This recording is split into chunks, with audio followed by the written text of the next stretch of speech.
ಕನ್ನಡ ಸುದ್ದಿವಾಹಿನಿಗೆ ಸ್ವಾಗತ.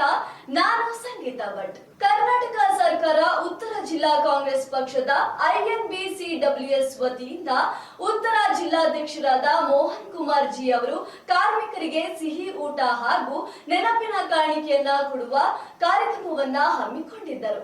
ಇಂದು ಕರ್ನಾಟಕ ಸರ್ಕಾರ ಉತ್ತರ ಜಿಲ್ಲಾ ಕಾಂಗ್ರೆಸ್ ಪಕ್ಷದ INBCWF ವಿಭಾಗದ ವತಿಯಿಂದ ಮುಂಬರುವ ಯುಗಾದಿ ಹಬ್ಬದ ಪ್ರಯುಕ್ತ ಕಾರ್ಮಿಕರಿಗೆ ಸಿಹಿ ಊಟ ಹಾಗೂ ನೆನಪಿನ ಕಾಣಿಕೆಯನ್ನ ಉತ್ತರ ಜಿಲ್ಲಾಧ್ಯಕ್ಷರಾದ ಮೋಹನ್ ಕುಮಾರ್ ಜಿ ಅವರು ನೇತೃತ್ವದಲ್ಲಿ ಹಮ್ಮಿಕೊಳ್ಳಲಾಗಿತ್ತು. ಕಾರ್ಯಕ್ರಮದಲ್ಲಿ ರಾಜ್ಯಾಧ್ಯಕ್ಷರಾದ GR ದಿನೇಶ್ ರವರು, ರಾಜ್ಯ ಉಪಾಧ್ಯಕ್ಷರಾದ ಪ್ರಸಾದ್ ಆರಾಧ್ಯರವರು ಹಾಗೂ ರಾಜ್ಯ ಪ್ರಧಾನ ಕಾರ್ಯದರ್ಶಿಯಾದ ಡಾಕ್ಟರ್ ಸಾಯಿ ಸತೀಶ್ ತೋಟಯ್ಯರವರು, ರಾಜ್ಯ ಉಪಾಧ್ಯಕ್ಷರಾದ ಅಕ್ರಮ್ ಪಾಷಾರವರು, ರಾಜ್ಯ ಸಂಘಟನಾ ಕಾರ್ಯದರ್ಶಿಯಾದ ರಾಜನ್ ಕುಮಾರ್ ವಿ ಹಾಗೂ ಮುಖಂಡರಾದ ಆಶಾ ಕಾಳಪ್ಪರವರು, ನವೀನ್ ರವರು, ನರೇಂದ್ರ ಬಾಬುರವರು, ಸಂತೋಷ್ ಕುಮಾರ್ ರವರು ಉಪಸ್ಥಿತರಿದ್ದರು. ಹೆಬ್ಬಾಳ ಮುಖ್ಯ ರಸ್ತೆಯಿಂದ ನಡೆದ ಕಾರ್ಯಕ್ರಮಕ್ಕೆ ನೂರಾರು ಕಟ್ಟಡ ಕಾರ್ಮಿಕರು ಸಂಭ್ರಮ ಆಚರಿಸಿದ್ದು, ಹೊಟ್ಟೆ ತುಂಬಾ ಭೋಜನ ಸ್ವೀಕರಿಸಿ ನೆನಪಿನ ಕಾಣಿಕೆಯನ್ನ ಪಡೆದು ಕಾರ್ಯಕ್ರಮವನ್ನ ಯಶಸ್ವಿಗೊಳಿಸಿದರು.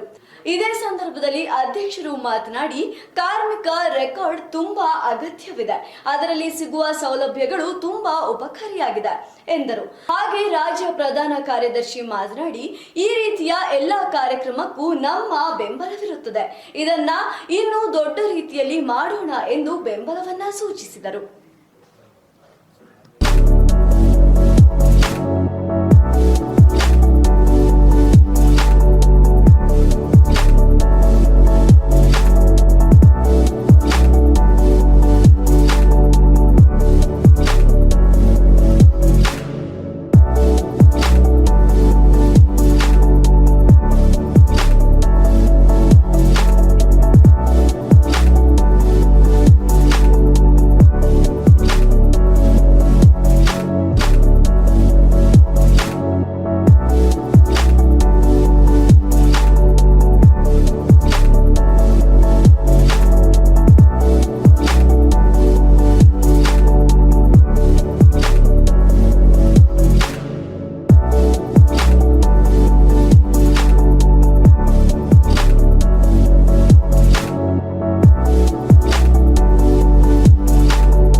ನಿರಂತರ ಸುದ್ದಿ ಹಾಗೂ ಮನೋರಂಜನೆಗೆ ವೀಕ್ಷಿಸಿ TV4 ಕನ್ನಡ ಸುದ್ದಿವಾಹಿನಿ. ನಾನು ಸಂಗೀತಾ ಭಟ್.